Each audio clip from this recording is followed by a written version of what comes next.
Alright, so King-Ohger episode 28, Shuffle King.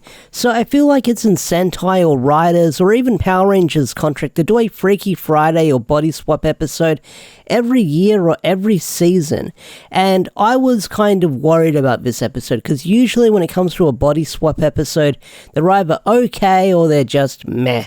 But this episode was fan-frickin-tastic. Like, I was having belly laughs while watching this episode. Like, I was cackling and laughing really hard with how outrageous this episode is, because usually when you have these body swap episodes, Power Rangers did it with Dino Fury, and what they did is they kind of had, like, the actors sort of dub over each other's, like, lines. They did, like, the mouth flaps. But with this episode of King-Ohger, they went all out. They went balls to the wall. They didn't do the sort of lip sync, lip matching thing that I thought they would do.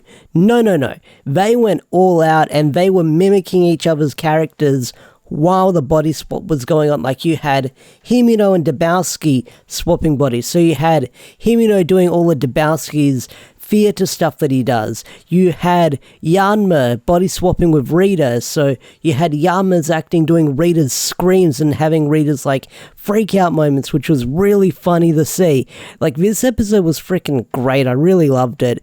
Like, this episode was silly and funny, but it also had a serious note to it and had some good character moments. So one thing I was kind of expecting with this season 2 chapter 2 of King-Ohger was a brand new opening, but we didn't seem to get that. We've still got the same song, which was kind of expected because you would probably have a record label come out and promote that they're doing the song for King-Ohger for this brand new chapter 2 time skip thing going on. But we've still got the same opening song with some of the visuals changed. The narration talks about the Galactinsects and how they're a threat.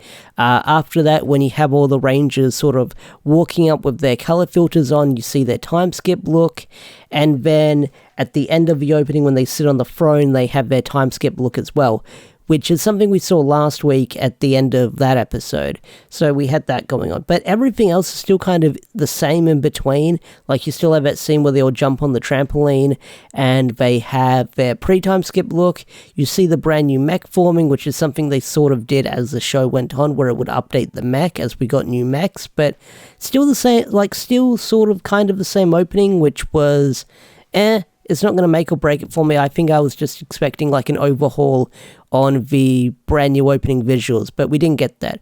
Oh well. So with this episode, it starts off with the Galactinsects talking and how they want to destroy the heroes, and they're just playfully like doing it in their sort of their base. And that's what's kind of threatening about with these villains, because they have this threatening power scale going on with all these different abilities that we haven't seen the full potential of.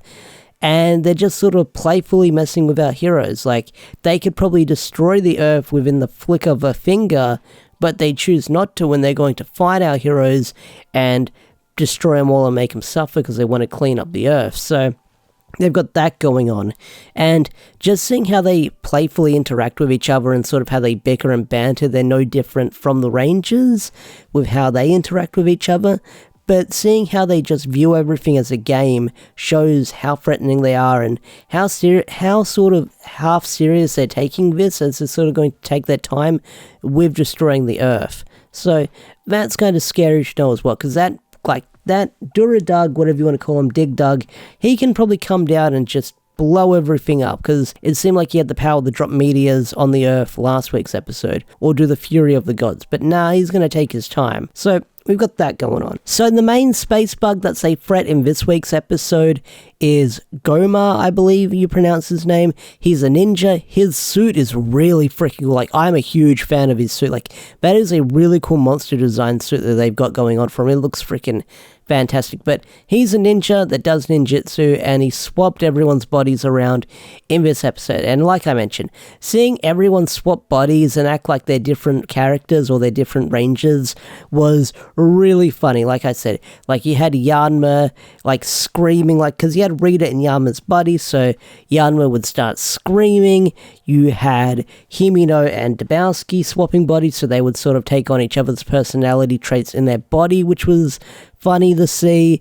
And then you had Jeremy and Gira swapping bodies, which not too many shenanigans with them, but they did have a nice moment in the episode where someone asks, is there a connection between the Bugnarok and the Galactinsects going on? And Jeremy and Gira's body reassures them that there is no connection and everything will be fine. And the civilian playfully slaps Gira on the arm, saying, hey, I was just worried because I know that Jeremy's Bugnarok would never attack anyone. And Jeremy in Gira's body has a smile on his face, and it's a nice little moment to show that the people are coming around and starting to trust the Bugnarok, and they know that Jeremy's Bugnarok are good people, which was a nice little moment to have in this episode. Now, all the other body swap stuff in this episode is just pure shenanigans, and I love it. Like I said, I loved all the other characters sort of copying each other's mannerisms in the episode, or sort of like everyone interacting in their different kingdoms. I feel like one of the highlights in this episode was Rita in Yama's body, who just went around arresting everyone in that country, and then you had like most of the kingdom, probably all of the kingdom from what we've seen so far, in Rita's like kingdom jail cell, and because Yama's in Rita's body, they just let him go, which was really funny, and they're getting high fives as they're getting let out of jail. It was wacky, silly shenanigans, like especially having like Yanma copy Rita's mannerisms, like the screaming and just like the shaking of the head as they're having a mental breakdown. It's like funny as well. Like this was like a lot of fun. Like I don't know what I'm going to use for like this for the thumbnail in this video. It'll probably be like freaking Rita having this big smirk on their face as Yama's in their body, or like Himino doing the Dabowski pose, like with the expression on their face. Like that was like a lot of fun, but also you had each of the characters sort of learn a little bit about each other in this episode. The main takeaway in this episode was not Yama, Himino and Dabowski, where they sort of learn about each other's countries and cultures, and they help each other out. That was a nice little moment in this episode.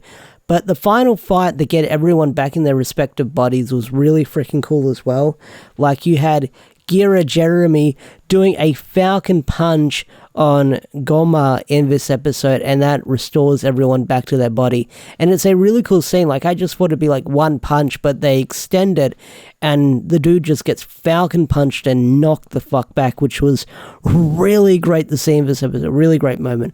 And just when you think they're about to deliver the finishing blow in this episode, suddenly another ninjutsu goes off in this episode, and all the retainers are here, all the servants are there, and they suddenly attack our rangers and they get knocked out. So that's going to lead into next week's episode, where you find out that another ninjutsu or another ability went off that made the servants or the retainers attack our rangers. So I wonder what's going to go on there, because it looks like they'll be sort of taking over the kingdoms once again, which should be interesting to see. So it looks like our main villains have some crazy powers going on, which I'm excited to see and explore, because it looks like everyone's got their own little different abilities in this episode. So I do wonder how we're going to see like all the remaining villain powers throughout the next couple of months leading up to the finale, because we've got a lot to go over with King-Ohger leading up to the finale. But this was a fantastic episode and really freaking great. I probably got a lot of names and characters wrong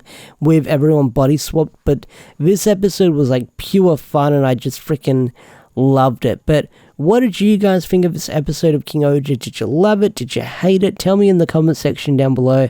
I love to hear your thoughts and opinions. With that said, I'm out of here. Have a wonderful day, and I'll see you guys later.